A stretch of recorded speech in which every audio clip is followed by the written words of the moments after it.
அஸ்ஸலாமு அலைக்கும் வரஹ்மத்துல்லாஹி வபரகாத்துஹு.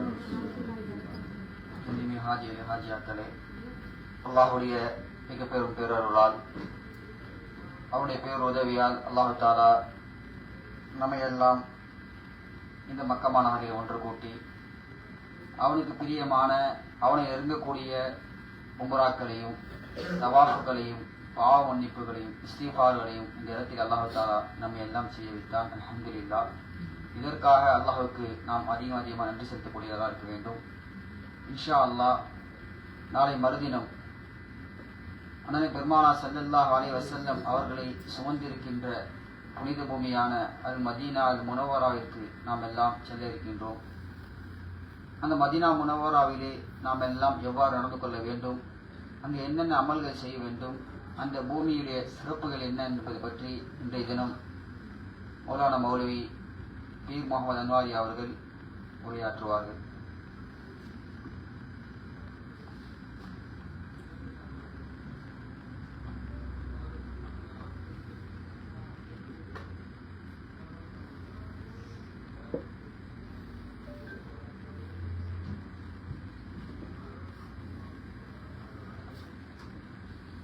السلام عليكم ورحمة الله وبركاته.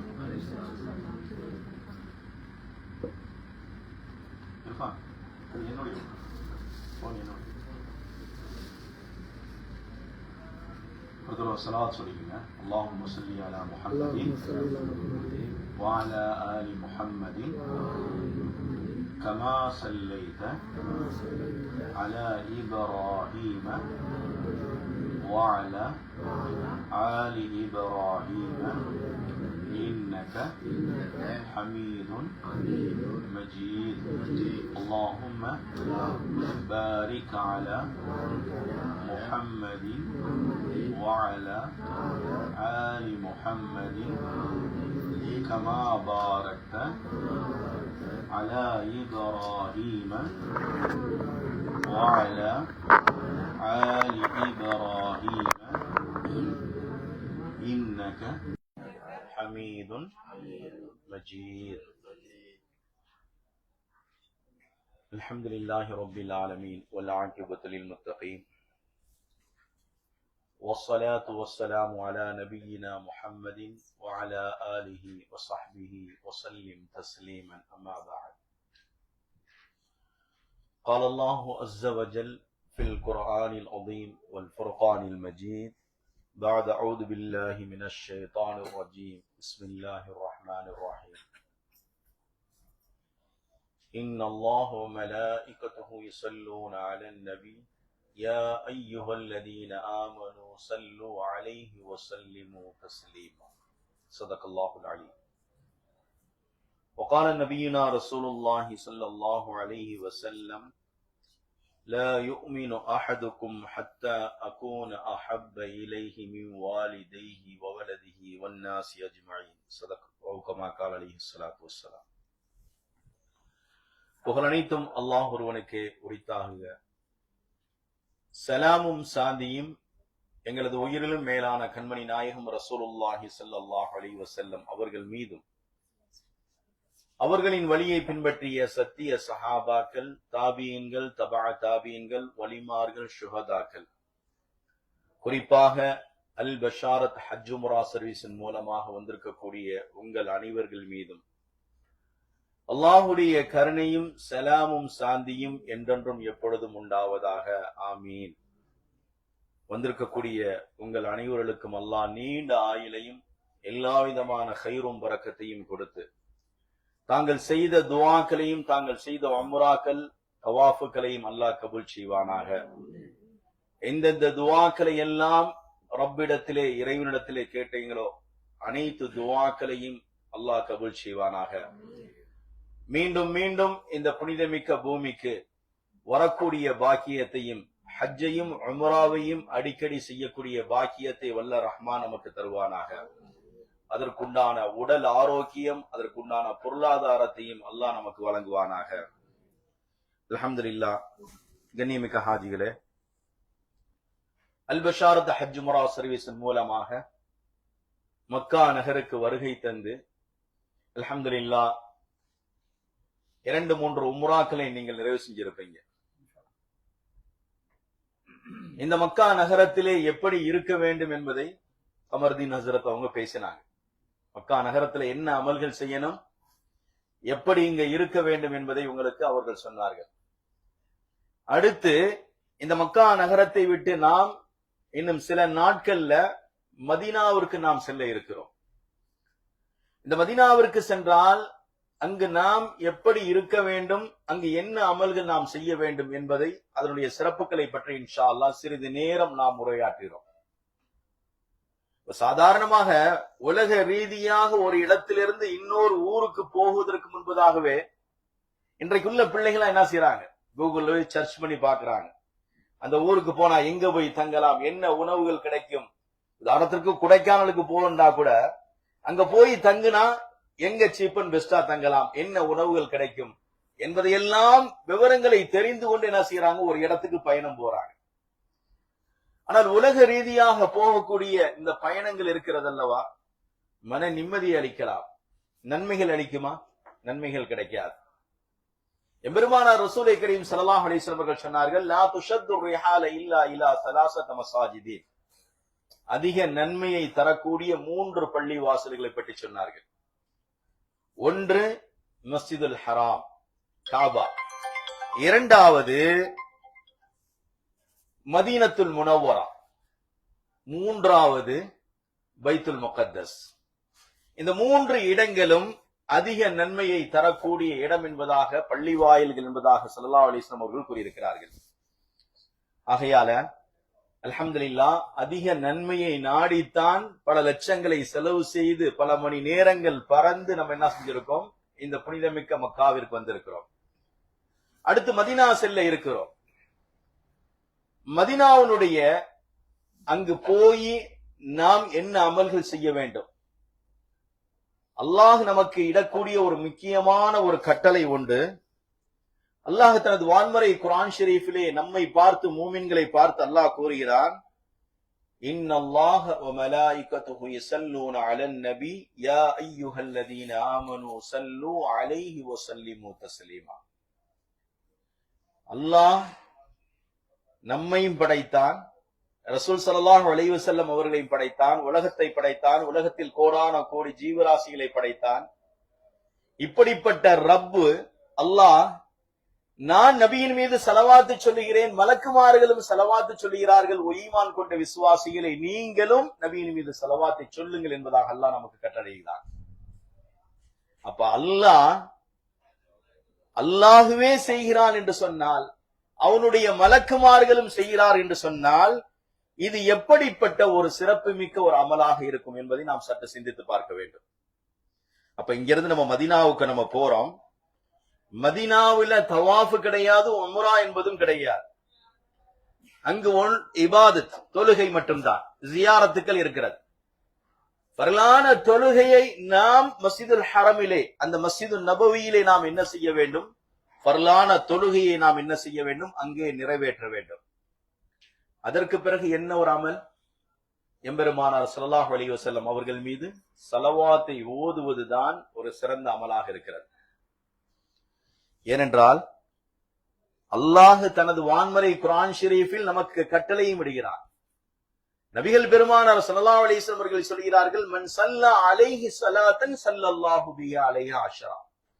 யார் ஒருவர் என் மீது ஒரு முறை ஸலவாத்தை சொன்னால் அல்லாஹ் அவரின் மீது 10 முறை அருள் புரிகிறான், அல்லாஹ் ஸலவாத் உங்கள் மீது சொல்லுகிறான் என்பதாக ஸல்லல்லாஹு அலைஹி வஸல்லம் அவர்கள் கூறுகிறார்கள். அப்ப அல்ஹம்துலில்லாஹ், அப்ப ஸலவாத் என்பது மிக முக்கியமான ஒரு அமலாக இருந்து கொண்டிருக்கிறது. இந்த ஸலவாத்தை நாம் ஓதுவதின் காரணமாக நபி ஸல்லல்லாஹு அலைஹி வஸல்லம் அவருடைய நேசத்திற்குரியவர்களாக நாம் ஆகின்றோம். நபி ஸல்லல்லாஹு அலைஹி வஸல்லமுடைய ஷஃபாஅத் நமக்கு கியாமத் நாளில் நமக்கு என்ன செய்கிறது, நமக்கு அல்லாஹ் அவர்கள் ஸல்லல்லாஹு அலைஹி வஸல்லம் அவர்கள் நமக்கு ஷஃபாஅத் செய்வார்கள், ஷிஃபாரி செய்வார்கள். அப்ப இந்த உலகத்துல அல்லாஹ் ஒரு சிறந்த ஒரு இடமாக மதீனத்து மண்ணை அல்லாஹ் ஆக்கி வைத்திருக்கிறார். இறை இல்லம் இருக்கக்கூடிய இடம் காபத்துல்லா. ஆனால் அந்த இறைவனே நபியை எங்கு போக சொன்னான், மதீனத்து நகருக்குத்தான். ஏனென்றால் அந்த மதீனத்து நகரில் தான் சொர்க்கத்தினுடைய சூனத்தினுடைய பூங்காவே அங்கே இருக்கிறது. அல்லாஹ் தனது நபிக்காக வேண்டி தேர்ந்தெடுத்த ஒரு ஊர். அல்லாஹ் ஹிஜ்ரத் செய்ய சொன்னான்ல, மக்காவை விட்டு மதீனாவுக்கு தான் போச்சான், வேற ஊருக்கு சொல்ல. அல்லாஹுவால் தேர்ந்தெடுக்கப்பட்ட ஒரு நகரம் என்பது மதீனத்து நகரம். அந்த மதீனத்து நகரத்திலே நாம் எப்படி இருக்க வேண்டும் என்று சொன்னால் மிக மிக ஒழுக்கத்தோடு நாம் இருக்க வேண்டும். ஏனென்றால் கண்மணி ரசூலுல்லாஹி ஸல்லல்லாஹு அலைஹி வஸல்லம் அவர்கள் வாழ்ந்து மறைந்த ஒரு பூமி, ஸல்லல்லாஹு அலைஹி வஸல்லம் அவர்கள் ஹிஜ்ரத் செய்த ஒரு பூமி, ஒரு புனிதமான ஒரு நகரம், நபி ஸல்லல்லாஹு அலைஹி வஸல்லம் அவருடைய துஆவை பெற்ற நகரம். மக்கா நகரம் என்பது இப்ராஹிம் அலைஹிஸ்ஸலாத்து வஸ்ஸலாம் அவர்கள் துஆ செய்தார்கள், புனிதமாக்கினார்கள். இந்த மக்காவிற்கான இப்ராஹிம் அலைஹிஸ்ஸலாம் அவர்கள் துஆ செய்தார்கள். மதீனாவிற்காக வேண்டி ஸல்லல்லாஹு அலைஹி வஸல்லம் அவர்கள் இரட்டிப்பான துஆக்களை செய்தார்களாம். அப்ப நபியினுடைய துஆவை ஒரு பெற்ற நகரம் என்று சொன்னால் மதீனத்துமன். அப்ப நபி அவர்கள் மக்காவை விட்டு மதீனாவிற்கு சென்ற சமயத்துல மதீனாவுடைய மக்களுடைய எதிர்பார்ப்பு நபி எப்பொழுது வருவார்கள் என்று சொல்லி இன்றைக்கு குபா பள்ளி இருக்கக்கூடிய பகுதி தான் கடைசி மதீனாவாக இருந்துச்சு. ஆனால் இன்றைக்கு மதீனத்து நகரம் மிக பெரியதாகிருச்சு. ஆனால் அன்றைக்கு அந்த இன்றைக்கு குபா இருக்கக்கூடிய அந்த இடம்தான் கடைசி பகுதியாக இருந்துச்சு. மதீனாவில் உள்ள அனைத்து அன்சாரிகளும், சிறுவர்களும் சிறுமியர்களும், அனைத்து நபர்களும் நபியை வரவேற்பதற்காக என்ன செஞ்சாங்க, அந்த இடத்துக்கு வந்து நின்றார்கள். அப்பொழுது நபி ஸல்லல்லாஹு அலைஹி வஸல்லம் அவர்கள் அந்த நகருக்குள்ளே நுழையக்கூடிய சமயத்துல சிறுவர்களும் சிறுமியர்களும் தப்ஸ் அடித்து கசீதா கவிதை பாடி வரவேற்றார்களாம். தலஅல் பத்ரு அலைனா மின் சனியத்துல் விதா, எங்களிடத்துல முழு பௌர்ணமி நிலவே வெளியாகி வருகிறது என்பதாக வர்ணித்து பாடினார்கள். அப்ப சின்ன சின்ன பிள்ளைகள்லாம் நபியினுடைய வருகை எதிர்பார்த்து நிற்கிறார்கள். நபி அவர்கள் அந்த சின்ன பிள்ளைகளுக்காக வேண்டி மண்டியிட்டு அந்த பிள்ளைகளிடத்துல கேட்டார்களாம், துஹிப்பூனனி, நீங்கள் என்னை நேசிக்கிறீர்களா, பிரியப்படுகிறீர்களா? அந்த சின்ன பிள்ளைகள்லாம் சொன்னார்களாம், நாம் யா ரசூலுல்லாஹ். நபி அவர்கள் சொன்னார்களாம், நானும் உங்களை நேசிக்கிறேன் என்பதாக சொன்னார்களாம். நபி அவர்கள் அந்த மக்களையும் நேசித்திருக்கிறார்கள், அந்த ஊரையும் நேசித்திருக்கிறார்கள், அந்த ஊருக்காக வேண்டி துஆவும் செய்திருக்கிறார்கள். எந்த அளவுக்கு என்று சொன்னால், அல்லாஹும்ம பாரிக் லனா ஃபீ மதீனத்தினா, இறைவா இந்த மதீனாவிலே பரக்கத்து செய்வாயாக, வஸாயினா, இங்கு விளையக்கூடிய தானியங்களில், வமுத்தினா வஸமரினா, இங்கு உள்ள பழங்களில் எல்லாவற்றிலும் இறைவா நீ பரக்கத்து செய்வாயாக என்பதாக ஸல்லல்லாஹு அலைஹி வஸல்லம் அவர்கள் என்ன செஞ்சார்கள், அந்த நகருக்காக வேண்டிய, அந்த மதீனா நகருக்காக வேண்டிய துஆவும் செய்திருக்கிறார்கள். இப்ப நபி அவர்கள் நேசித்த ஒரு ஊர், நபி அவர்கள் பிரியப்பட்ட ஒரு ஊர், அந்த ஊரிலே நபி ஸல்லல்லாஹு அலைஹி வஸல்லம் அவர்கள் சென்ற பிறகுதான் இஸ்லாம் பரவுவதற்கு அந்த மதீனத்து நகரம் ஒரு காரணமாக இருந்தது. மதீனாவுடைய மக்களும் காரணமாக இருந்தார்கள். இங்கு இருக்கக்கூடிய சமயத்தில் ஸல்லல்லாஹு அலைஹி வஸல்லம் அவர்கள் நிம்மதியாக கூட தொழுக முடியாத ஒரு சூழ்நிலை. ஒரு முறை ஸல்லல்லாஹு அலைஹி வஸல்லம் அவர்கள் காபத்துல்லாவில் தொழக்கூடிய சமயத்தில இங்க இருக்கக்கூடிய மிகப்பெரிய தலைவர்கள் என்று சொல்லக்கூடிய அபூ ஜஹல், உத்பா, உமையா போன்றவர் என்ன செஞ்சாங்க, ஒட்டகத்தினுடைய மலக்குடலை கொண்டு வந்து சஜிதாவிலே போட்டார்கள். நிம்மதியாக கூட தொழுக முடியவில்லை. எதிரிகளுடைய அச்சம், அந்த அளவுக்கு அட்டுழியம் செய்தார்கள். நபி ஸல்லல்லாஹு அலைஹி வஸல்லம் அவர்கள் எப்பொழுது மதீனாவிற்கு சென்றார்களோ மஸ்ஜித் குபா என்னும் சொல்லக்கூடிய பள்ளியை கட்டினார்கள். அல்ஹம்துலில்லாஹ், மதீனாவிற்கு சென்ற பிறகு முஸ்லிம்கள் நிம்மதியாக வணங்கக்கூடிய ஒரு வாக்கியத்தை அல்லாஹ் அங்கு கொடுத்தார். மதீனத்து மன் என்பது நபி ஸல்லல்லாஹு அலைஹி வஸல்லமுடைய துஆவை பெற்ற நகரம், நபி ஸல்லல்லாஹு அலைஹி வஸல்லம் அவர்கள் நேசித்த ஒரு பூமி, நபி ஸல்லல்லாஹு அலைஹி வஸல்லம் அவர்களுடைய இரட்டிப்பான துஆக்களை பெற்ற நகரம் தான் மதீனத்து நகரம். எந்த அளவுக்கு என்று சொன்னால், மதீனாவில் இருக்கக்கூடிய ஒரு மலையே நபியை நேசித்ததா, உஹது மலை. இன்ஷா அல்லாஹ் ஜியாரத்துல உங்களை கூட்டிட்டு போய் காட்டுவாங்க. அந்த உஹது மலை சுமார் 7 கிலோமீட்டர் தூரம் இருக்கக்கூடிய மலைங்க. அந்த மலை நபியை நேசித்ததா. ஸல்லல்லாஹு அலைஹி வஸல்லம் அவர்கள் சொல்கிறார்கள், ஹாதா உஹது ஜிபால் யுஹிப்புனா வ நுஹிப்பு, ஒரு மலை நபியை நேசித்திருக்கிறது. ஹாஜியார், இன்றைக்கு நம்ம பார்க்கிறோம், அந்த மலை கேட்குமா, மலை பேசுமா என்பதாக நாம் யோசிக்கின்றோம். ஆனால் அந்த மலை நபியை நேசித்ததாக நபி அவர்கள் சொல்கிறார்கள். நாங்களும் அந்த மலையை நேசித்தோம் என்பதாக ஸல்லல்லாஹு அலைஹி வஸல்லம் அவர்கள் கூறுகிறார்கள். அந்த மலை நபியினுடைய பேச்சையும் கேட்டு இருக்குங்க.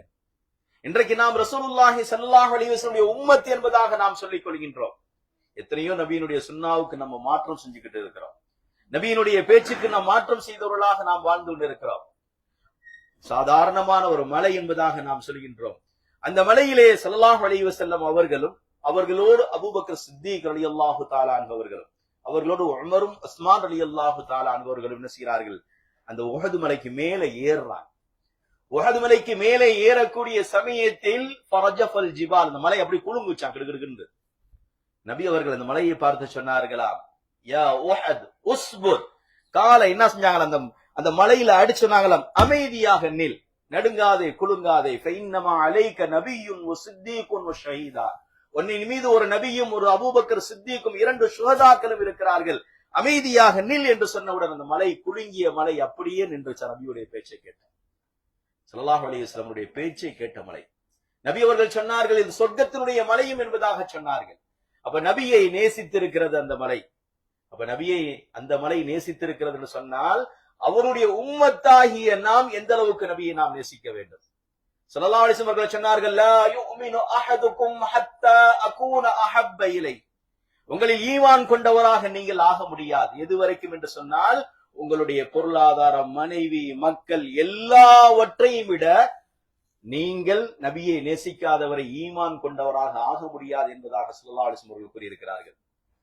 அப்ப இன்னைக்கு நம்ம எதை நேசிக்கிறோம்? நம்முடைய பொருளாதாரத்தை நேசிக்கிறோம், நம்முடைய மனைவி மக்களை நாம் நேசிக்கின்றோம், நம்முடைய வீடு வாசலை நேசிக்கின்றோம், உலகத்தை துனியாவை நாம் நேசிக்கின்றோம். ஆனால் நபியை இதை விட அதிகமாக நேசிக்காதவரை நாம் ஈமான் கொண்டவர்களாக ஆக முடியாது என்பதாக ஸல்லல்லாஹு அலைஹி வஸல்லம் அவர்கள் கூறியிருக்கிறார்கள். அல்ஹம்துலில்லாஹ், சஹாபாக்கள் நேசித்தார்கள். எந்த அளவுக்கு என்று சொன்னால் உஹதுடைய போர்ல ஒரு அம்பு வருகின்றது, அந்த அம்பை தடுக்கக்கூடிய கேடயம் ஒரு சஹாபியிடத்திலே கிடையாது. என்ன செய்தார் தெரியுமா? அந்த அம்பு கண்ணுக்கு நேராக வருகிறது, அந்த கண்ணிலே பட்டவுடன் கண் வெளியில் வந்து விட்டது. கண்ணை எடுத்துக்கொண்டு ஸல்லல்லாஹு அலைஹி வஸல்லம் இடத்திலே காட்டினார்கள், யா ரசூலுல்லாஹ், என் கண் வெளியே வந்து விட்டது. நபிக்கு தெரியும். நபி அவர்கள் திருப்பி கேட்கிறார்கள், எப்படி உங்களுக்கு இது நடந்தது என்பதாக. சொன்னார்கள், யா ரசூலுல்லாஹ், ஒரு அம்பு உங்களை நோக்கி வந்தது, அதை நான் தடுப்பதற்கு இடத்திலே கேடயம் கிடையாது, என் முகத்தை கொண்டு நான் தடுத்தேன், என் கண் போய் பறிபோய் விட்டது என்பதாக. சஹாபாக்கள் அந்த அளவுக்கு நபியை நேசித்திருக்கிறார்கள். கண்ணியமிக்க ஹாஜிகளே, நாம் அந்த அளவுக்கு நேசிக்காவிட்டாலும் கூட புனிதமிக்க அந்த மதீனாவிற்கு செல்லக்கூடிய நாம் அந்த புனிதமிக்க அந்த மதீனாவிலே நாம் என்ன செய்ய வேண்டும்? மிக ஒழுக்கத்தோடு இருக்க வேண்டும். பிறரை பற்றி புறம் பேசுவது, வீணான பேச்சுக்களை பேசுவதை நாம் விட்டுவிட வேண்டும். அங்கிருக்கக்கூடிய அந்த 3 நாட்களில் நாம் அதிகமாக என்ன செய்ய வேண்டும்? தொழுகை செலவாத். 5 வேளை பள்ளியில மஸ்ஜித் நபவியில தொழுகணும், செலவாத்தை ஓதிக்கொண்டே இருக்க வேண்டும். அப்ப அல்ஹம்துலில்லாஹ், பல லட்சங்களை நாம் செலவு செய்து கொண்டு நாம் என்ன செஞ்சிருக்கிறோம்? வந்திருக்கிறோம் என்று சொன்னால் சும்மா மக்காவையும் மதீனாவையும் சுற்றி பார்ப்பதற்காக வேண்டி அல்ல. கடை தெருவுகளுக்கு சென்று நாம் சாமான்களை வாங்கி கொண்டு போய் சொந்த பந்தங்களுக்கு கொடுப்பதற்காக வேண்டி வரவில்லை. நாம் நல்ல அமல்களை செய்ய வந்திருக்கிறோம். நாம் செய்வதின் காரணமாக, எங்கு செய்யப்பட்ட நன்மையின் காரணமாக நம்முடைய பாவங்கள் மன்னிக்கப்படுகிறது. மதீனாவிற்கு சென்று நீங்கள் செலவாக்கு ஓதுவதன் காரணமாக நபியினுடைய ஷஃபாத் உங்களுக்கு கிடைக்கிறது. ஆக கண்ணியமிக்க ஹாஜிகளே, மதீனா நகருக்கு சென்ற பிறகு உங்களுக்கு ஏதாவது சிரமங்கள், கஷ்டங்கள் வந்தால், ஒரு கால் வந்தால், ஸல்லல்லாஹு அலைஹி வஸல்லம் அவர்கள் சொன்னார்கள், மதீனாவில் சிரமங்கள் வந்தால் அந்த சிரமங்களை நீங்கள் பொறுமையோடு ஏற்றுக்கொண்டால் நாளை மறுமையில் நான் உங்களுக்கு ஷஃபாத் செய்வேன் என்பதாக ஸல்லல்லாஹு அலைஹி வஸல்லம் அவர்கள் கூறியிருக்கிறார்கள். இன்னொரு ஹதீஸ்ல வருகிறது, மதீனாவில் மரணம் அடைய முடிந்தால், மதீனாவிலே நீங்கள் மரணிக்க முடிந்தால் நீங்கள் என்ன செய்யுங்கள்? அங்கே மரணம் அடைந்து கொள்ளுங்கள் என்பதாக ஸல்லல்லாஹு அலைஹி வஸல்லம் அவர்கள் கூறியிருக்கிறார்கள். யார் ஒருவருக்கு மதீனாவில மௌத் வருமோ அவர்களுக்கு நபியினுடைய ஷஃபாத் என்பது வாஜிபாகி விடுகிறது. அப்ப மௌத்தை கேட்க கூடாது. ஒரு காலம் அல்லாஹ் நமக்கு சிரமங்களை கொடுத்தால், கஷ்டங்களை கொடுத்தால் அது பொறுமையோடு ஏற்றுக்கொள்ள வேண்டும். ஒரு கால் அங்கே நாம் மரணித்து விட்டால் அல்லாஹ் என்ன செய்கிறான்? நபியினுடைய ஷஃபாத்தை என்ன செய்கிறான்? அல்லாஹ் நமக்கு வாஜிபாக்கிறான். மதீனத்தினுடைய மண் இருக்குல்ல, ஸல்லல்லாஹு அலைஹி வஸல்லம் அவர்கள் சொன்னார்கள், துர்பத் அர்லினா பிரீகத் பாதினா வ யஷ்ஃபி மரலானா பிஇذن ரப்பினா. மதீனாவுடைய மண்ணே மனிதனுடைய நோய்க்கு மருந்து என்பதாக ஸல்லல்லாஹு அலைஹி வஸல்லம் அவர்கள் கூறியிருக்கிறார்கள். அங்க போய் என்ன செய்யறாங்க? சில நபர்கள் கண்ட இடங்கள்ல எச்சிகளை துப்புவது, கொல்லுவது, அசிங்கப்படுத்துவது போன்று செஞ்சுக்கிட்டு இருக்காங்க. அல்ஹம்துலில்லாஹ், மதீனா என்பது எங்களுடைய நபிகள் நாயகம் ஸல்லல்லாஹு அலைஹி வஸல்லம் அவர்கள் வாழ்ந்து மறைந்த ஒரு பூமி. அந்த புனிதமிக்க பூமியிலே ஒரு எச்சியை துப்புவதற்கு கூட நாம் யோசிக்க வேண்டும். எங்க துப்பணும் அங்கதான் துப்பணும். கண்ட இடங்கள்ல துப்பக்கூடாது. அப்ப தெருக்களிலே நடந்து செல்லக்கூடிய சமயத்திலே என் நபி அவர்கள் நடந்த வீதியாக கூட இருக்கலாம், நபியின் மீது ஸலவாத்துக்களை ஓதிக்கொண்டே செல்வது. மஸ்ஜிது நபவியிலிருந்து வரக்கூடிய சமயத்தில் மீண்டும் ஸலவாத்துக்களை ஓதிக்கொண்டே செல்வது. 2 பேர் சேர்ந்தா பேசத்தான் செய்வாங்க, 2 பேர் சேர்ந்துட்டாவே ஏதாவது பேசத்தான் சொல்லும். ஆனால் என்ன செய்ய வேண்டும்? இந்த இருக்கக்கூடிய இந்த நாட்களில் நாம் ஒரு கட்டுப்பாடோடு இருக்க வேண்டும். நான் உலக விஷயம் சம்பந்தமாக எந்த விஷயத்தையும் இந்த புனிதமிக்க மதீனாவிலே நான் பேச மாட்டேன். என் வாயை திறந்தால் ஒன்று சாப்பிடுவதற்கு, ஒன்று நபியின் மீது ஸலவாத்தை ஓதுவதற்குத்தான் நான் வாயை திறப்பேன் என்ற ஒரு நம்பிக்கையோட உறுதி எடுத்துக் கொள்ளுங்கள். கண்ணியமிக்க ஹாஜிகளே, மதீனா நகரம் என்பது ஸல்லல்லாஹு அலைஹி வஸல்லமுடைய இரட்டிப்பான துஆக்களை ஒரு பெற்ற நகரம் என்பதாக சொன்னோம். நபி ஸல்லல்லாஹு அலைஹி வஸல்லமுடைய துஆவை பெற்ற நகரம். மக்காவை விட்டு மதீனாவிற்கு போனார்கள் அல்லவா, இவர்களுக்கு முஹாஜிரின் என்பதாக சொல்லப்படும். மதீனாவில் பிறந்து வளர்ந்தவர்களுக்கு என்ன சொல்லப்படும்? அன்சாரிகள் என்பதாக சொல்லப்படும். இந்த மதீனா, மக்காவிலிருந்து மதீனாவிற்கு சென்ற அந்த முஹாஜிரின்களுக்கு மதீனத்தினுடைய அந்த நகரத்தினுடைய அந்த சூழ்நிலை, அந்த கிளைமேட்டை அவங்களுக்கு ஒத்துக்கறல. திடீரென்று சிலர்களுக்கு உடல்நிலை சரியில்லாமல் போகுவது, காய்ச்சல் ஏற்படுவது, இது போன்ற அடிக்கடி என்ன செஞ்சு நோய் ஏற்பட்டு கொண்டே இருந்தது. ஒருமுறை மஸ்ஜிது நபவியிலே ஸல்லல்லாஹு அலைஹி வஸல்லம் அவர்கள் ஃபஜ்ருடைய தொழுகையை முடித்து விட்டு என்ன செய்வாங்களாம், உடனடியா வீட்டுக்கு போக மாட்டாங்க. வீடும் மஸ்ஜிது நபவி ஒண்ணுதான். சஹாபாக்களோட அமர்ந்து பேசுவார்கள். அப்படி பேசிக் கொண்டிருக்கிற சமயத்துல அந்த தொழுகையிலே அதிகமாக அன்சாரிகள் மட்டும்தான் இருந்தார்கள். முஹாஜிரீன்கள், மக்காவை விட்டு மதீனாவுக்கு போனவர்கள் மிக குறைவா இருந்திருக்காங்க ஃபஜ்ருடைய தொழுகையில. ஸல்லல்லாஹு அலைஹி வஸல்லம் அவர்கள் கேட்டார்களா, முஹாஜிரீன்கள் தொழுகைக்கு ஃபஜ்ரு தொழுகைக்கு வர்றது இல்லையே? அப்ப சஹாபாக்கள் சொன்னார்களாம், யா ரசூலுல்லாஹ், எங்களுக்கு மதீனத்தின் நகரம் எங்களுக்கு பிடிக்கல, நாங்கள் மக்காவைத்தான் நேசிக்கின்றோம், மக்காவைத்தான் நாங்கள் நேசிக்கின்றோம், இங்க வந்த பிறகு எங்களுக்கு உடல்நிலை அடிக்கடி சரியில்லாமல் ஆகிவிடுகிறது என்று சஹாபாக்கள் நபியிடத்திலே சொன்னார்களாம். உமர் ரலியல்லாஹு தஆலா அவர்கள் இரவு நேரத்தில் மதீனாவுடைய வீதிகளில் மக்காவை புகழ்ந்து பாடிக்கொண்டே செல்வார்களாம். அவர்கள் மதீனாவை வெறுத்திருக்கிறார்கள், மக்காவை நேசிக்கக்கூடியவர்களாக இருந்திருக்கிறார்கள். உமர் ரலியல்லாஹு தஆலா அவர்கள் நபிக்கு செய்தி கிடைச்சிச்சாம், உமர் அவர்கள் மதீனாவை வெறுக்கிறார்கள், மக்காவை தான் நேசிக்கிறார்கள் என்று சொல்லக்கூடிய சமயத்துல நபி அவர்கள் ஒரு துவா செய்தார்களா. எப்படிப்பட்ட ஒரு துவா? இறைவா, எப்படி நாங்கள் மக்காவை நேசித்தோமோ அதை விட பன்மடங்காக மதீனாவிலே எங்களுடைய உள்ளத்திலே மதீனாவை எங்களுடைய பிரியத்தை ஏற்படுத்துவாயாக, நேசிக்க வைப்பாயாக என்பதாக ஸல்லல்லாஹு அலைஹி வஸல்லம் அவர்கள் துஆ செய்தார்கள். எந்த உமர் ரலியல்லாஹு தஆலா அவர்கள் மதீனாவை வெறுத்தார்களோ அதே உமர் ரலியல்லாஹு தஆலா அவர்கள் எப்படி அல்லாஹ் உள்ளத்திலே மாற்றத்தை ஏற்படுத்தினான்னு சொன்னால் இப்படி துஆ செய்வார்களாம், அல்லாஹும்ம ர்ஸுக்னி ஷஹாதத்தன் ஃபீ சபீலிக் வஜஅல் மௌதி ஃபீ பலத ரசூலிக். இறைவா, உன் பாதையிலே நான் போரிட வேண்டும், என்னுடைய ஷஹீத், என்னுடைய மரணம் என்பது உன்னுடைய நபியினுடைய இந்த நகரத்திலே எனக்கு ஆக வேண்டும் என்பதாக மதீனாவை நேசிக்கக்கூடியவர்களாக அல்லாஹ் அவர்களை ஆக்கிவிட்டார். அப்படிப்பட்ட ஒரு நகரம் தான் மதீனத்து நகரம். சொர்க்கமே எங்க இருக்குது? சொர்க்கத்தினுடைய பூமி எங்க இருக்கிறது? ஸல்லல்லாஹு அலைஹி வஸல்லம் அவர்கள் சொன்னார்கள், மா பைன பைதி வல் மிம்பரி ரௌலத்தும் மிர் ரியால் ஜன்னah. என் வீட்டிற்கும் என் மெஹராபுக்கும் இடைப்பட்ட இடம் சுவனத்தின் தோட்டம் என்பதாக, பூங்கா என்பதாக ஸல்லல்லாஹு அலைஹி வஸல்லம் அவர்கள் கூறியிருக்கிறார்கள். அல்ஹம்துலில்லாஹ், வந்திருக்கக்கூடிய அனைத்து மக்களுக்கும் அந்த ரௌலத்துல் ஜன்னாவில் தொழக்கூடிய ஒரு பாக்கியத்தை அல்லாஹ் தருவானாக. அப்படி தொழக்கூடிய சமயத்துல இறைவனிடத்திலே அந்த இடத்திலே ஒரு 3 விஷயங்களை நீங்கள் வலியுறுத்தி துஆ செய்ய வேண்டும். அல்லாஹ்விடத்துல அந்த பூமியிலிருந்து கேளுங்கள், இறைவா, நாளை மறுமை நாளில் எங்களுக்கு நபியினுடைய ஷஃபாஅத்தை எங்களுக்கு வாஜிபாக்கி விடுவாயாக. அடுத்து கேட்க வேண்டும், நாளை மறுமை நாளில் தாகத்தோடு இருக்கக்கூடிய சமயத்தில் எங்களுக்கு நபியினுடைய கரத்தில் ஹவுலுல் கௌசர், தராகத்தின் தண்ணீரை பருகக்கூடிய பாக்கியத்தை யா அல்லாஹ் எங்களுக்கு கொடுப்பாயாக. 3வது, நபியோடு சொர்க்கத்திலே இருக்கக்கூடிய பாக்கியத்தை எங்களுக்கு கொடுப்பாயாக என்பதாக நாம் என்ன செய்ய வேண்டும்? அல்லாஹ்விடத்திலே அந்த சுவனத்தினுடைய பூமியிலிருந்து நாம் என்ன செய்ய வேண்டும்? அல்லாஹ்விடத்திலே நாம் கேட்க வேண்டும்.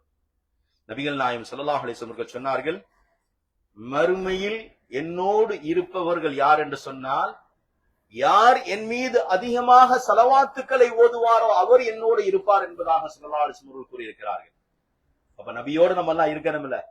நபியோடு இருக்க வேண்டும் என்று சொன்னால் நபியின் மீது அதிகமாக நாம் என்ன செய்ய வேண்டும்? ஸலவாத்துக்களை நாம் சொல்ல வேண்டும். கண்ணியமிக்க ஹாஜிகளே, அல்ஹம்துலில்லாஹ், நீங்க அந்த புனிதமிக்க பூமிக்கு சென்ற பிறகு ஃபர்லான தொழுகை ஸலவாத்தை ஓத வேண்டும். நீங்கள் ஓதப்படக்கூடிய ஸலவாத்துக்களை மலக்குமார்கள் உடனடியாக நபியிடத்தில் எடுத்து காட்டுகிறார்களா? நீங்கள் ஓதினால் உங்களுடைய தாயும் தந்தையினுடைய பெயரை சொல்லப்படுகிறது, நபியிடத்திலே சொல்லப்படுகிறது.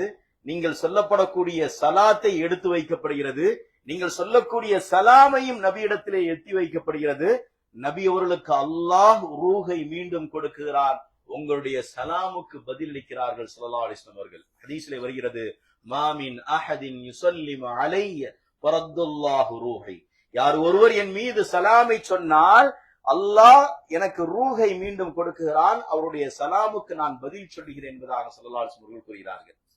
அப்ப அங்க போன பிறகு சாதாரணமான மனிதர்களுக்கு நாம் சொல்லப்படக்கூடிய சலாமை போன்ற அல்ல. நபி ஸல்லல்லாஹு அலைஹி வஸல்லம் அவர்களுக்கு சொல்லப்படக்கூடிய சலாம் எப்படி இருக்க வேண்டும்? எம்பெருமானார் ஸல்லல்லாஹு அலைஹி வஸல்லம் அவர்கள் மரணிக்கவில்லை, ஹயாத்தோடு இருக்கிறார்கள், என் சலாமுக்கு பதிலளிக்கிறார்கள் என்ற உணர்வோடு நாம் சொல்ல வேண்டும். ஹதீஸிலே வருகிறது, மன் ஸார கப்ரி பஅதல் மமாதி ஃபகஅன்னமா ஸாரனி ஃபீ ஹயாதி. யார் ஒருவர் என்னுடைய மரணத்திற்கு பிறகு மஸ்ஜித் நபவிக்கு மதீனாவிற்கு வருகை தந்து என் கபரை ஜியாரத்து செய்தால் அவர் எப்படிப்பட்ட மனிதர் தெரியுமா? என்னை ஹயாத்தோடு உயிரோடு சந்தித்தவரை போன்று என்பதாக ஸல்லல்லாஹு அலைஹி வஸல்லம் கூறுகிறார்கள். இப்போ மதீனாவுக்கு நம்ம போய் சலாம் சொன்னால் நம்ம நபியினுடைய அந்த கபரை ஜியாரத்து செய்யக்கூடிய சமயத்துல நமக்கு எப்படிப்பட்ட தரஜா நமக்கு கிடைக்கிறது? நபியை உயிரோடு சந்தித்தவரை போன்று என்பதாக ஸல்லல்லாஹு அலைஹி வஸல்லம் அவர்கள் கூறுகிறார்கள். கண்ணியமிக்க ஹாஜிகளே, அல்ஹம்துலில்லாஹ், இந்த உலகத்துல அல்லாஹ் என்ன செய்திருக்கிறான்? மனிதனை படைத்தான், ஏனைய உயிரினங்களையும் அல்லாஹ் படைத்தான், ஜின்களையும் அல்லாஹ் படைத்தான். இந்த ஜின்களுக்கும் மனிதர்களுக்கும் நபி அவர்கள் தான் ஸல்லல்லாஹு அலைஹி வஸல்லம் அவர்கள் தான் ரசூலாக இருக்கிறார்கள். அப்ப நபி அவர்களை அல்லாஹ் என்ன செய்திருக்கிறான்? இந்த முழு வர்க்கத்திற்கும் அல்லாஹ் நபியாக அல்லாஹ் என்ன செய்திருக்கிறான்? ஆக்கி வைத்திருக்கிறான். உலகத்துல நபி ஸல்லல்லாஹு அலைஹி வஸல்லம் அவர்களை அல்லாஹ் நமக்கு ரசூலாக கொடுத்தது மட்டுமல்லாமல் மனிதன் நேரான வழியிலே செல்ல வேண்டும் என்பதற்காக வேண்டி என்ன செய்கிறான்? அல்லாஹ் குர்ஆனையும் நமக்கு என்ன செய்திருக்கிறான்? அல்லாஹ் நேர்வழி காட்டுவதற்காக வேண்டி அல்லாஹ் என்ன செய்திருக்கிறான்? நமக்கு அல்லாஹ் குர்ஆனையும் நமக்கு அல்லாஹ் கொடுத்திருக்கிறார். ஆகையால் கண்ணியமிக்க ஹாஜிகளே, நாம் நேர்வழியில் செல்ல வேண்டும், அதற்காக வேண்டிய ரசூலை அல்லாஹ் நமக்கு கொடுத்திருக்கிறான். அது மட்டுமல்லாமல் வேதத்தையும் குர்ஆனையும் அல்லாஹ் நமக்கு கொடுத்திருக்கிறார். உலகத்துல மனிதர்களை நம்ம என்ன செய்ய முடியுது? பார்க்க முடியுது. அல்லாஹ் ஜின்களையும் படைத்திருக்கிறார் அல்லவா? அப்ப நம்ம ஜின்களை யாராவது பார்த்திருக்கோமா? நம்ம யாராவது பார்த்திருக்கீங்களா ஜின்களை? ஹாஜியார் தூங்குறீங்களா? முடிச்சிருக்கீங்களா? முடிச்சுதானே இருக்கீங்க. யாராவது ஜின்களை பார்த்திருக்கீங்களா? பார்க்கல. இப்படித்தான் பேசிட்டே இருக்கும்போது ஜின்களை பார்த்தீங்களான்னு சொல்லி கேட்கும் போது பக்கத்துல உள்ள ஹாஜியார் என்ன செஞ்சாரு? தன் மனைவியை பார்த்தாரு. இத்தனை வருட காலமா ஜின்னோட தான் வாழ்ந்துகிட்டு இருக்கேன் நானு, ஜின்ன போய் நான் தனியா வேற பார்க்கணுமா அப்படின்னு அவர் கேட்டது மாதிரி இருந்துச்சு. அப்ப அல்ஹம்துலில்லாஹ், அல்லாஹ் இந்த உலகத்தை படைத்து ரசூலையும் கொடுத்து வேதத்தையும் அல்லாஹ் என்ன செய்திருக்கிறான்? நமக்கு அல்லாஹ் கொடுத்திருக்கிறான். அப்ப இந்த உலகத்துல நாம் வாழக்கூடிய காலங்கள் எவ்வளவு காலங்கள்? ஸல்லல்லாஹு அலைஹி வஸல்லம் அவர்கள் சொன்னார்கள், யஅமாரு உம்மத்தி மின் 60 பைன 70. என் உம்மத்தாருடைய வயது 60க்கும் 70க்கும் மத்தியில் என்பதாக சொன்னார்கள். அப்ப உலகத்துல நம்ம வாழ்றதே 70 வருடம் தான். அதற்கு மேல சிலர்களுக்கு அல்லாஹ் என்ன செய்யறான்? ஹயாத்தை கொடுக்கிறான், வாழ்கிறார்கள். அப்ப 60க்கும் 70க்கும் மத்தியில் என்பதாக ஸல்லல்லாஹு அலைஹி வஸல்லம் அவர்கள் கூறிவிட்டார்கள். ஆனால் மனிதனுடைய வாழ்க்கை, கபருனுடைய வாழ்க்கை எத்தனை வருடங்கள் என்பது சொல்ல முடியாது. மதீனாவுக்கு போவீங்க, உலகத்திலே மிகப்பெரிய கபர் என்று சொன்னால் ஜன்னத்துல் பக்கீ தான். இந்த ஜன்னத்துல் பக்கீல தான் ஸல்லல்லாஹு அலைஹி வஸல்லமுடைய 2 மனைவிமார்களை தவிர வேற அத்தனை மனைவிமார்கள் என்ன செய்கிறார்கள்? அங்கே ஜன்னத்துல் பக்கீல அடக்கம் செய்யப்பட்டிருக்கிறார்கள். அஹ்ல பைத் என்று சொல்லக்கூடிய ஸல்லல்லாஹு அலைஹி வஸல்லமுடைய குடும்பத்தார்கள் அங்கே அடக்கம் செய்யப்பட்டிருக்கிறார்கள்.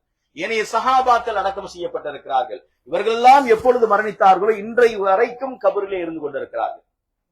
என்றைக்கு வரைக்கும்? இது கியாமத் நாள் வரைக்கும் கபருடைய வாழ்க்கை. ஆனா உலகத்தினுடைய வாழ்க்கை 60, 70 தான்.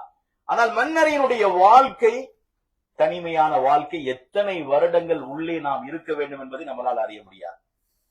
மரணம் என்பது ஒரு மனிதன் மரணிக்கக்கூடிய சமயத்துல அம்ர் இப்னு ஆஸ் ரலியல்லாஹு தஆலா அவர்கள் என்ன செய்யறாங்க? தான் மரணிக்கக்கூடிய அந்த சக்கராத்துடைய தருவாயில் தன்னுடைய பிள்ளைகளை அழைத்தார்களாம்.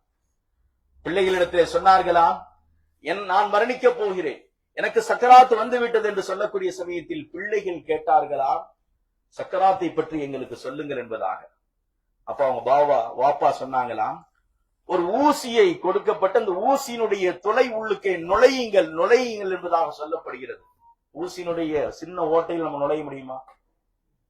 அப்ப வேதனை எவ்வளவு இருக்கும் என்பதை உணர்த்தி காட்டுகிறார்கள். வானம் என் மீது விழுகுவதை போன்று இருக்கிறது என்பதாக சொன்னார்களா? அப்ப கபருனுடைய மரணிப்பதற்கு முன்பதாக சக்கராத்துடைய வேதனை இப்படி இருந்தால், நாம் மண்ணறைக்கு சென்ற பிறகு எவ்வளவு கஷ்டங்கள் வேதனைகள் இருக்கிறது. அப்ப இந்த வேதனைகள் கஷ்டங்களில் இருந்து நாம் தப்பிக்க வேண்டும் என்று சொன்னால், உலகத்தில் வாழக்கூடிய காலத்தில் நம்ம என்ன செஞ்சிருக்கணும்? நல்ல அமல்களை செய்திருக்க வேண்டும், தொழுதிருக்க வேண்டும், நம் மீது கடமையாக்கப்பட்ட ஜக்காத்தை நாம் செய்திருக்க வேண்டும், ஹஜ் செய்திருக்க வேண்டும், உம்ராக்களை செய்திருக்க வேண்டும், நல்ல அமல்களை நாம் என்ன செய்திருக்க வேண்டும்? கபருக்காக வேண்டி நாம் செஞ்சிருக்க வேண்டும். இவையெல்லாம் நாம் செய்யவில்லை என்று சொன்னால், மண்ணறையில நமக்கு யாருமே உதவி செய்ய மாட்டாங்க. மண்ணறையில நமக்கு யாரும் உதவி செய்ய மாட்டார்கள். ஒரு கால் உங்களுடைய பிள்ளைகள் உங்களுக்காக வேண்டி இஸ்திக்ஃபார் செய்யக்கூடிய பிள்ளைகளாக இருந்தால், அமர் இப்னு ஆஸ் ரலியல்லாஹு தஆலா சொல்கிறார்கள், தன் பிள்ளையிடத்திலே வசியத்து செய்கிறார்கள், நான் மரணித்து விட்டால் என்னை கபரிலே அடக்கம் செய்த பிறகு நீங்கள் எவ்வளவு நேரம் அங்கே இருக்க வேண்டும் என்று சொன்னால், ஒரு ஒட்டகத்தை அறுத்து கரியை பங்கிடக்கூடிய நேரம் வரைக்கும். ஒரு ஒட்டகத்தை அறுத்து கரியை பங்கிட வேண்டும் என்று சொன்னால் குறைந்தது 3 மணி நேரம் ஏற்படும். இந்த 3 மணி நேரம், அதாவது அந்த அளவுக்காவது நீங்கள் கபரிலே நின்று நீங்க எனக்காக வேண்டி இஸ்திக்ஃபார் செய்ய வேண்டும் என்பதாக அமர் இப்னு ஆஸ் ரலியல்லாஹு தஆலா அவர்கள் கூறுகிறார்கள். சொந்த பந்தங்கள் எல்லாம் வருவாங்க, மையத்திற்கு வருவாங்க, ஜனாசாவுக்கு வருவாங்க. எப்ப ஜனாசா எடுக்க போறீங்கன்னு கேட்பாங்க, எப்ப குளிப்பாட்ட போறீங்கன்னு சொல்லி கேட்பாங்க, எப்ப பள்ளிக்கு தூக்கிட்டு போவீங்க, எந்த நேரத்தில் அடக்க போறீங்க, எல்லா விஷயத்தையுமே கேட்பாங்க. கபரு வரைக்கும் வருவார்கள்.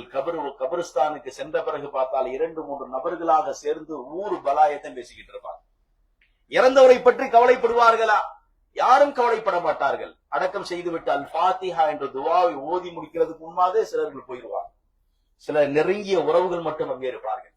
ஒரு கால் உங்களுடைய பிள்ளைகள் ஒரு ஆலிமாக, முத்தகீன்களாக, உங்களுக்காக வேண்டி துஆ செய்யக்கூடிய பிள்ளைகளாக இருந்தால் உங்களுக்காக வேண்டி இஸ்திக்ஃபார் செய்வார்கள். அப்படி இஸ்திக்ஃபார் செய்வதின் காரணமாக உங்களுடைய பாவங்கள் மன்னிக்கப்படுகிறது. ஆக அல்ஹம்துலில்லாஹ், உலக வாழ்க்கை என்பது குறுகிய நாட்கள் தான், குறுகிய காலங்கள் தான்.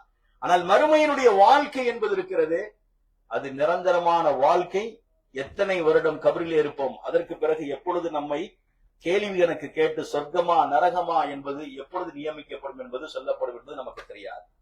ஆகையால் கண்ணியமிக்க ஹாஜிகளே, உலக வாழ்க்கையில மனிதர்கள் தவறு செய்யக்கூடியவர்கள் தான், பாவம் செய்யக்கூடியவர்கள் தான். குல்லு பனி ஆதம் ஹத்தாவும் கைருல் ஹத்தாவும் அத்தவ்வாவும். ஆதமுடைய மக்கள் அனைவர்களுமே பாவம் செய்யக்கூடியவர்கள் தான். ஆனால் அதில் சிறந்தவர்கள் யார் என்று சொன்னால், பாவத்தை செய்து யார் அல்லாஹ்விடத்திலே பாவ மன்னிப்பு கோருகிறாரோ, தௌபா செய்கின்றாரோ, அவர்தான் சிறந்த மனிதர் என்பதாக ஸல்லல்லாஹு அலைஹி வஸல்லம் அவர்கள் கூறியிருக்கிறார்கள்.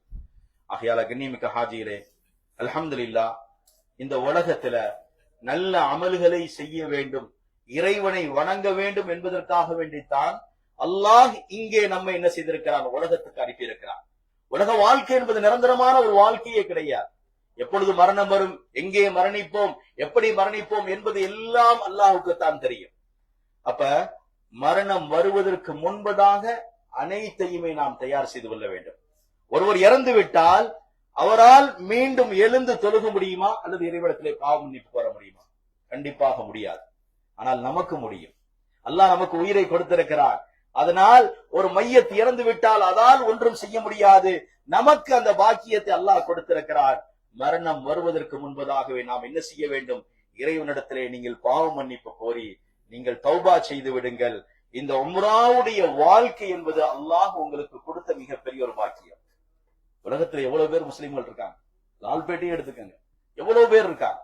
எல்லா பேருமே உம்ரா செய்தவர்களாக இருப்பார்களா? காசு பணம் படைத்தவர்கள், வசதி உள்ளவர்கள் எத்தனையோ நபர்கள் இருக்கிறார்கள். ஆனால் அவர்களுக்கெல்லாம் கிடைக்காத ஒரு பாக்கியத்தை அல்லாஹ் இந்த வயது போன பிறகும் கூட உங்களை அல்லாஹ் அழைத்து வந்திருக்கிறான் என்று சொன்னால், உங்களுடைய வாழ்க்கையில் ஒரு மாற்றத்தை நீங்கள் கொண்டு வர வேண்டும், நீங்கள் தௌபா செய்ய வேண்டும் என்பதற்காக வேண்டிய அல்லாஹ் என்ன செய்திருக்கிறான்? இப்படிப்பட்ட ஒரு பயணத்தை அல்லாஹ் உங்களுக்கு கொடுத்திருக்கிறான். இது ஒரு சாதாரணமான ஒரு பயணம் அல்ல. அல்லாஹ் நம்முடைய வாழ்க்கையில் ஒரு மாற்றத்தை கொடுப்பதற்காக வேண்டிய இறைவனால் கொடுக்கப்பட்ட ஒரு இந்த பயணம். அப்ப அல்ஹம்துலில்லாஹ், இதற்கு முன்பதாக நாம் தவறுகள் செய்திருக்கலாம், பாவங்கள் செய்திருக்கலாம், தொழுகையை பொழுவோக்காக தொழுதிருக்கலாம், ஒரு கால் தொழுகாம தூங்கி இருக்கலாம், திக்ரு செய்யாமல் இருந்திருக்கலாம், ஒரு ஆணை ஓதாமல் இருந்திருக்கலாம். ஆனால் இந்த உம்ராவுடைய வாழ்க்கைக்கு பிறகு உங்களிடத்தில் ஒரு மாற்றத்தை நீங்கள் உணர வேண்டும், மாற்றத்தை நீங்கள் கொண்டு வர வேண்டும். உம்ராவுக்கு முன்னாடி நீங்கள் சரியான முறையிலே அந்த வணக்க வழிபாடுகள் செய்யாமல் இருந்திருக்கலாம், தொழுகாமல் இருந்திருக்கலாம். ஆனால் இந்த உம்ராவிற்கு பிறகு எப்படி இங்கு 5 வேளை தொழுகைக்கு ஹரமுக்கு போய் தொழுதீங்களோ, எப்படி தஹஜ்ஜுடைய தொழுகைக்கு நீங்கள் ஹரமுக்கு ஓடினீங்களோ, அது போன்ற ஊருக்கு போன பிறகும் நீங்கள் என்ன செய்ய வேண்டும்? உங்களுடைய இபாதத்துக்களில் ஒரு உயர்ந்த மேம்பாடு இருக்க வேண்டும். ஊருக்கு போன பிறகும் தஹஜ்ஜத்தை தொழுகிறோம், ஊருக்கு போன பிறகும் 5 நேர தொழுகையிலே ஃபர்லான தொழுகையிலே நாம் என்ன செய்ய வேண்டும்? கண்டிப்பாக அந்த உரிய நேரத்திலே நாம் தொழுக வேண்டும்.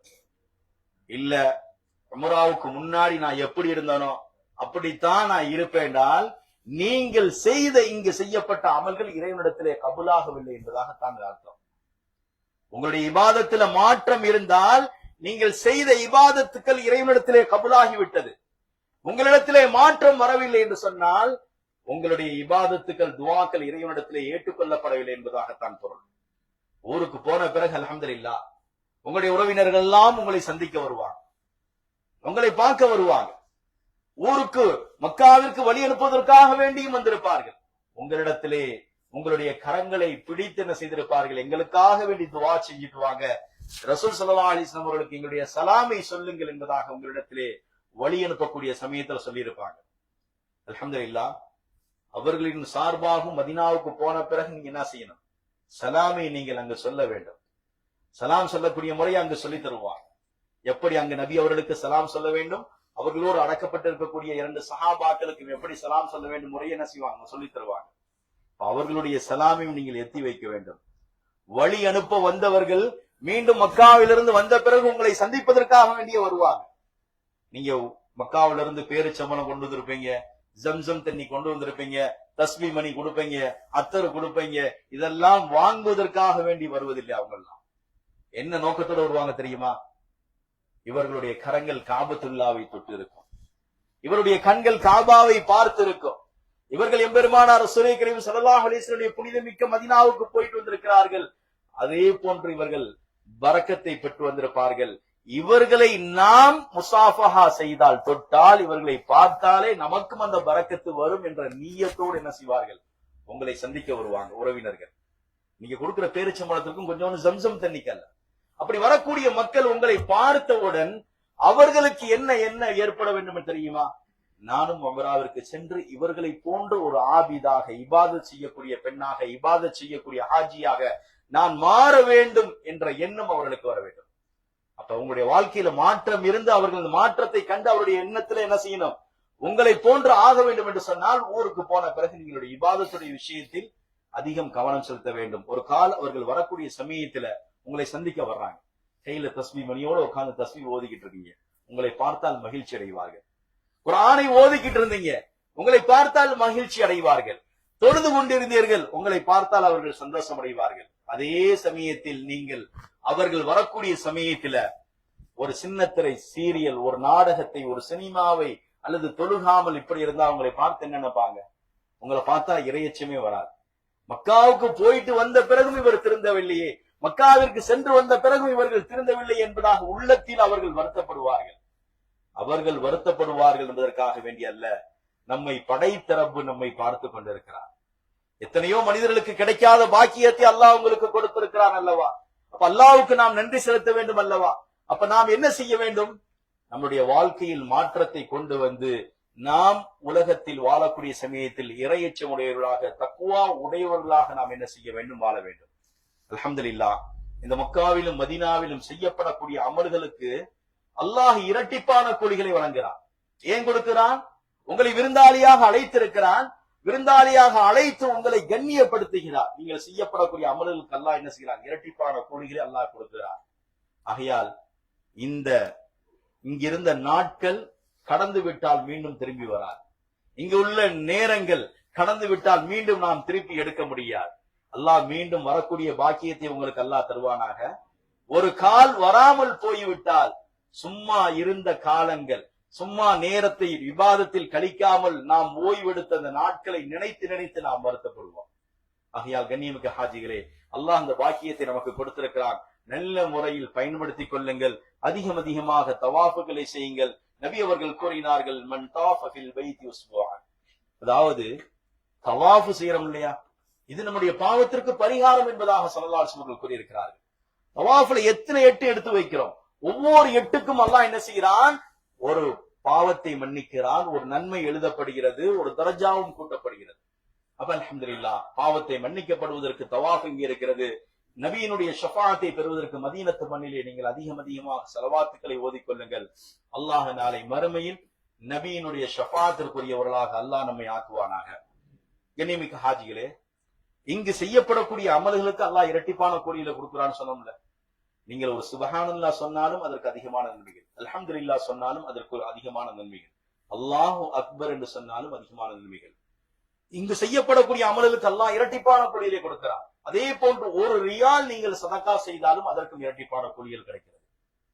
ஆனால் தர்மத்தில் சிறந்த தர்மம் ஸல்லல்லாஹு அலைஹி வஸல்லம் சொன்னார்கள், அதாவது பசித்தவருக்கும் தாகித்தவருக்கும் உணவு அளிப்பது என்பதாக ஸல்லல்லாஹு அலைஹி வஸல்லம் கூறியிருக்கிறார்கள்.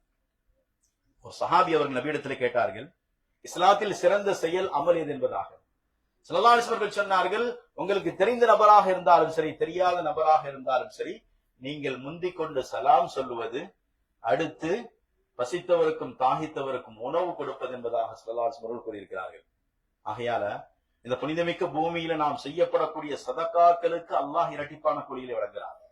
இந்த மக்காவுல ஃபீ சபீல் என்று சொல்லக்கூடிய உணவை நீங்கள் கொடுக்கலாம், மதீனாவிற்கு சென்ற பிறகும் நீங்கள் கொடுக்கலாம்.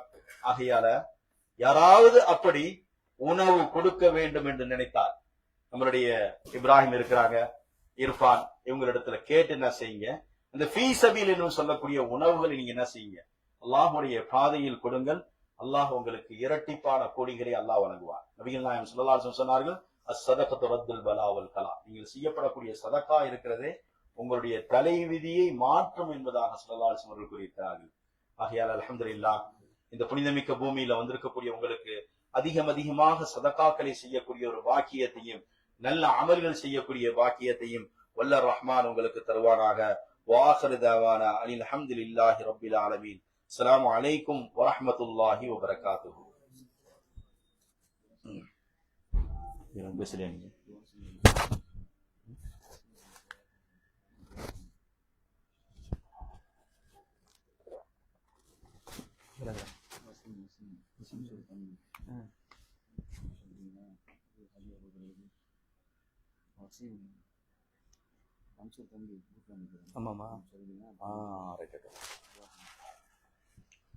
கனிமிக்க ஹாஜிகள், அல்ஹம்துலில்லாஹ்,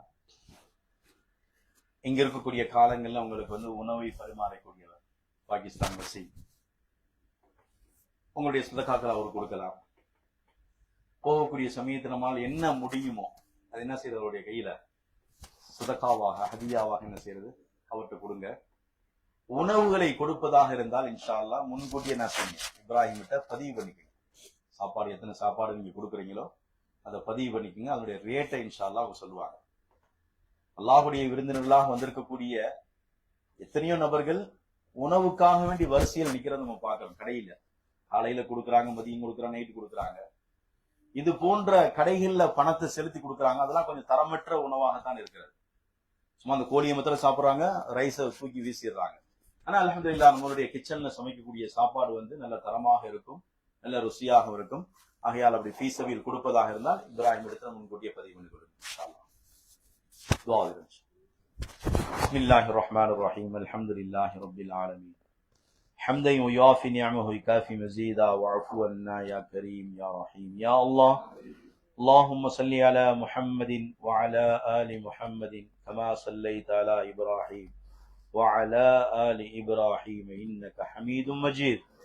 يا أول الأولين يا آخر الآخرين يا ذا القوة المتين يا راحم المساكين يا فارج الهم ويا كاشف الهم فرج همنا ويسر أمرنا وارحم ضعفنا وارحم موتانا واشفي مرضانا يا رب العالمين. يا حي يا قيوم برحمتك أستغيث. يا حي يا قيوم بعزتك أستغيث. يا حي يا قيوم بنصرتك أستغيث. اللهم إنا نرجو رحمتك فلا تكلنا إلى أنفسنا طرفة عين وأصلح لنا شأننا كلها يا رب العالمين. யா அல்லாஹ் கிருபையுள்ள ரஹ்மானே, நாங்கள் தெரிந்தோ தெரியாமலோ அறிந்தோ அறியாமல் செய்த அனைத்து பாவங்களையும் மன்னித்து தருவாயாக. யா அல்லாஹ் எங்களுடைய பெற்றோர்கள் செய்த தவறுகள் பாவங்கள் அனைத்தையும் யா அல்லாஹ் மன்னித்து தருவாயாக. ரப்பே ரஹ்மானே, எங்களுடைய மனைவி மக்கள் எங்களுடைய பிள்ளைகள் செய்த அனைத்து பாவங்களையும் மன்னித்து தருவாயாக. யா அல்லாஹ் கிருபையுள்ள ரஹ்மானே, நாங்கள் தெரிந்தோ தெரியாமல் இந்த உலகத்தில் செய்த சிறிய பெரிய அனைத்து பாவங்களையும் மன்னித்து நாளை மறுமையில் எங்களுக்கு நபியினுடைய ஷஃபாத்தை யா அல்லாஹ் எங்களுக்கு வாஜிபாக்குவாயாக.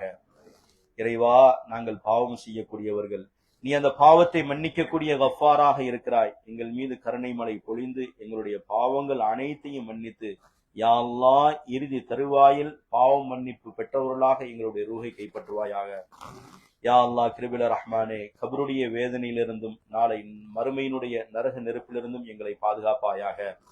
ரப்பே ரஹ்மானே, எங்களுடைய கபறுகளையும் எங்களை விட்டு யாரெல்லாம் பிரிந்து சென்று விட்டார்களோ அவருடைய மன்னரையும் யா அல்லாஹ் விசாலமாக்குவாயாக. அவருடைய கேள்வி கணக்களை இலகுவாக்கி தந்தருள்வாயாக. நாளை மறுமையில் நபியினுடைய ஷஃபாத்தையும் நபியிடத்திலே கரத்தில் அந்த ஹவுலுல் கௌசர் தடாகத்தின் தண்ணீரை வாங்கி பெறக்கூடிய பாக்கியத்தை யா அல்லாஹ் எங்களுக்கு வழங்குவாயாக.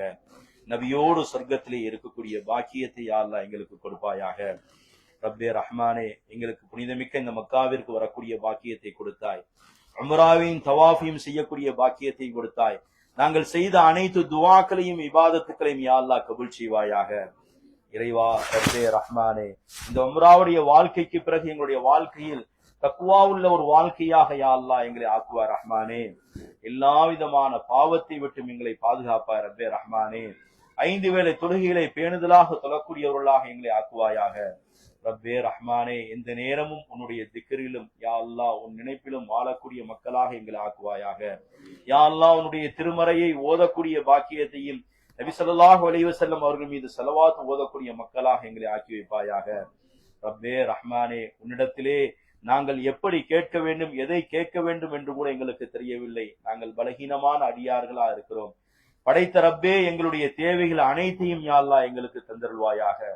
யா அல்லாஹ் உலகத்தில் வாழக்கூடிய சமயத்தில் எல்லா விதமான கொடிய நோயிலிருந்தும் எல்லா விதமான ஆபத்துக்களிலிருந்தும் முசீபத்துக்களிலிருந்தும் எங்களை பாதுகாத்தருள்வாயாக.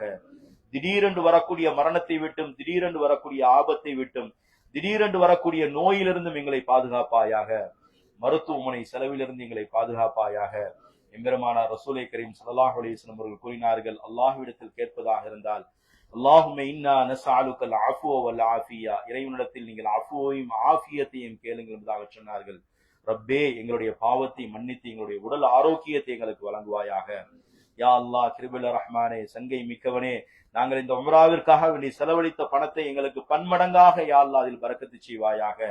யா அல்லாஹ் இந்த பயணத்திலே எங்களுக்கு ஏற்பட்டிருக்கூடிய கஷ்டங்களை நீக்கி எல்லா விதமான ஆபத்துக்களை விட்டு நீக்கி யா அல்லாஹ் சலாமத்தாக யா அல்லாஹ் நாங்கள் நாடு திரும்புவதற்கு யா அல்லாஹ் தௌஃபீக் செய்வாயாக. யா அல்லாஹ் மீண்டும் மீண்டும் உன் இறை இல்லத்திற்கும் நபிகள் நாயகம் ஸல்லல்லாஹு அலைஹி வஸல்லம் மதீனாவிற்கும் வரக்கூடிய பாக்கியத்தை எங்களுக்கு கொடுப்பாயாக. யா அல்லாஹ் எந்த நிறுவனத்தின் மூலியமாக நாங்கள் வந்தோமோ அந்த நிறுவனத்தை யா அல்லாஹ் நீ பொருந்திக் கொள்வாயாக. மென்மேலும் அல் பஷாரத்தினுடைய இந்த நிறுவனத்தை உயர்த்தி அதன் மூலியமாக அதிகமான ஹாஜிகள் வரக்கூடிய பாக்கியத்தை யா அல்லாஹ் நீ தருவாயாக. யாரெல்லாம் இந்த நிறுவனத்தில் பணியாற்றுகின்றார்களோ அவர்களுக்கு குடும்பத்தாருக்கும் அவர்களுக்கும் யா அல்லாஹ் நீண்ட ஆயுளையும் எல்லா விதமான கைரும் பரக்கத்தையும் கொடுத்து அவருடைய பொருளாதாரத்திலே மென்மேலும் பரக்கத்து செய்வாயாக. ரப்பே ரஹ்மானே, அவர்கள் செய்யக்கூடிய இந்த ஹித்மத்தின் பணியை யா அல்லாஹ் நீ பொருந்திக் கொள்வாயாக. அவர்கள் மூலியமாக அதிகமான நபர்களை உன்னுடைய இறை இல்லத்திற்கு வரவழைப்பாயாக. ரப்பே ரஹ்மானே, எங்களுடைய தேவைகளை முற்றிலும் அறிந்தவன் நீதான். எங்களுடைய அனைத்து தேவைகளையும் யா அல்லாஹ் நீ பூர்த்தி செய்வாயாக. யா அல்லாஹ் மரணிக்கக்கூடிய சமயத்தில் ஷஹாதா கலிமாவோடு மரணிக்கக்கூடிய பாக்கியத்தை எங்களுக்கு தருவாயாக. இந்த சிறிய துவாவை எம்பெருமானார் ரசூலே கரீம் ஸல்லல்லாஹு அலைஹி வஸல்லம் ஸலவாத்தின் பொருட்டை கொண்டு கபூல் செய்வாயாக. அல்லாஹும்ம ஸல்லி அலா முஹம்மதின் வ அலா ஆலி முஹம்மதின் கமா ஸல்லைத அலா இப்ராஹீம் வ அலா ஆலி இப்ராஹீம் இன்னக ஹமீதும் மஜீத். ஆமீன். சுப்ஹான ரப்பிக ரப்பில் இஸ்ஸத்தி அம்மா யஸிஃபூன் வ ஸலாமுன் அலல் முர்ஸலீன் வல்ஹம்துலில்லாஹி ரப்பில் ஆலமீன். ஸல்லல்லாஹு அலா முஹம்மத் ஸல்லல்லாஹு அலைஹி வஸல்லம் ஸல்லல்லாஹு அலா முஹம்மத் ஸல்லல்லாஹு அலைஹி வஸல்லம் ஸல்லல்லாஹு அலா முஹம்மத் யா ரப்பி ஸல்லி அலைஹி வஸல்லம்.